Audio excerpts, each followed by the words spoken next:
নিটের পরে এবার নেট ডাক্তারি প্রবেশিকা পরীক্ষার পরে এবার বিতর্কে national eligibility test. University grants commission বা ইউজিসি আয়োজিত এই পরীক্ষা হয় মঙ্গলবার, কিন্তু বুধবার তা বাতিল করার কথা ঘোষণা হয়েছে। এরপরেই বিভিন্ন জায়গায় বিক্ষোভ, অনিয়মের অভিযোগের কারণেই এবছর জুনের নেট পরীক্ষা বাতিল করা হলো বলে জানা গিয়েছে। তদন্তের ভার সিবিআইকে দেওয়ার সিদ্ধান্ত নিয়েছে শিক্ষামন্ত্রক। 18ই জুন নেট পরীক্ষা দেন প্রায় 9 লক্ষ শিক্ষার্থী, কিন্তু পরীক্ষায় প্রশ্ন ফাঁস সংক্রান্ত অনিয়মের বিষয়টি নজরে আসে।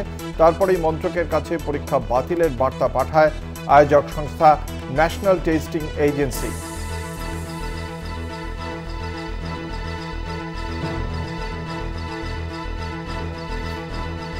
আমাদের সঙ্গে রয়েছেন আমাদের অ্যাসাইনমেন্ট হেড দিব্যেন্দু ঘোষ। এ বিষয়ে কি বক্তব্য শিক্ষা মন্ত্রকের? দিব্যেন্দু,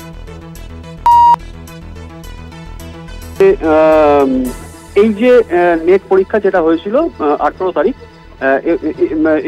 ইউজি নেট যে পরীক্ষা, সেই পরীক্ষাতে অস্বচ্ছতার একটা অভিযোগ সামনে আসছে এবং সেই অস্বচ্ছতার অভিযোগকে সামনে রেখে সিবিআই তদন্তের নির্দেশ দেওয়া হয়েছে, যে কারণে তারা এই নিট পরীক্ষাটা বাতিল করে দিয়েছে, এই নেট পরীক্ষাটা বাতিল করেছে।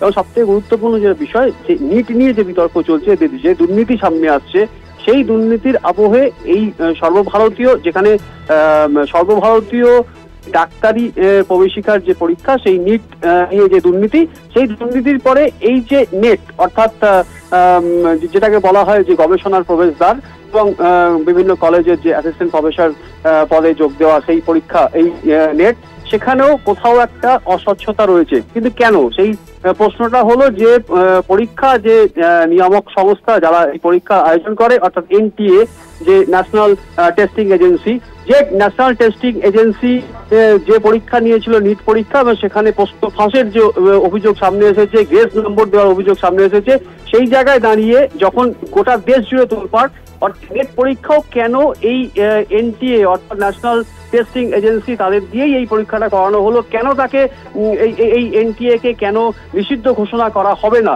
সেই প্রশ্ন কিন্তু বিরোধীরা তুলছে। এবং সরাসরি রাহুল গান্ধী, আমরা যেটা দেখলাম যে এই নিট দুর্নীতি, পাহাড় প্রমাণ নিট দুর্নীতি এবং এই নেট বাতিল নিয়ে সরাসরি তিনি প্রধানমন্ত্রীকে দায়ী করেছেন। প্রধানমন্ত্রীকে উত্তর দিতে হবে যে বিজেপি শাসিত একটা রাজ্যে কি করে এত বড় দুর্নীতি, পাহাড় প্রমাণ দুর্নীতি সামনে এলো, এবং এই আবহে যে নেট পরীক্ষা, সেই নেট পরীক্ষাও এনটিএ কিভাবে সেই নেট পরীক্ষাটা কন্ডাক্ট করলো, সেই প্রশ্ন তুলতে শুরু করেছে বিরোধীরা। এবং যদিও শিক্ষা মন্ত্রকের তরফ থেকে সিবিআই তদন্তের নির্দেশ দেওয়া হয়েছে, কিন্তু নেট পরীক্ষা নেওয়ার আগে কেন এই বিষয়টা সামনে এলো না, যখন নিট নিয়ে দুর্নীতি চলছে এবং যখন কাঠগড়ায় এনটিএ, সেই এনটিএ কিভাবে নেট পরীক্ষা কন্ডাক্ট করলো, সেই প্রশ্ন কিন্তু উঠতে শুরু করেছে।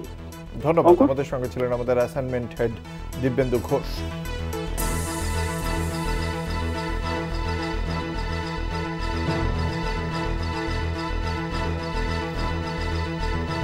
আপনাদের জানিয়ে রাখি, 24 ঘন্টাতেই বাতিল করা হলো সিবিআই তদন্ত। পরীক্ষা হয়েছিল 18ই জুন মঙ্গলবার, তার 24 ঘন্টা পেরোতে না পেরোতেই ইউজিসি নেট বাতিল করে দেওয়ার কথা ঘোষণা করেছে কেন্দ্রীয় শিক্ষামন্ত্রক। পরীক্ষার নতুন তারিখও শিগগিরই ঘোষণা করা হবে সিবিআই তদন্ত। এবং এই খবরই জানানো হয়েছে কেন্দ্রীয় শিক্ষামন্ত্রকের পক্ষ থেকে।